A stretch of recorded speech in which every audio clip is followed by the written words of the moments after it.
another segment of newspaper review on First Next News. IPOB orders February 2nd sit-at-home in Southeast. PDP crisis deepens as Turaki faction rejects court ruling.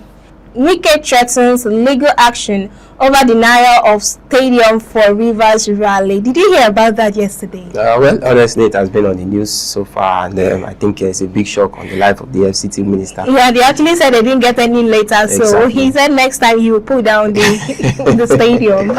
NAFDAC defends sachet alcohol banned, cite child protection.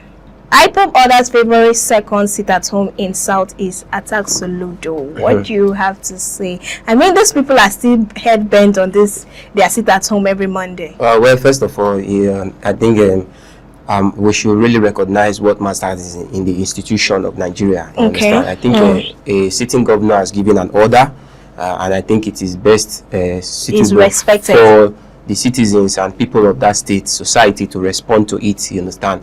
Unlike other organizations who might come out based on their legacies, their influence in that region. So in order not to cause more crisis, I think we should best follow the order of the sitting governor rather than any other non-political rivals and their so that it doesn't worsen the situation in the state.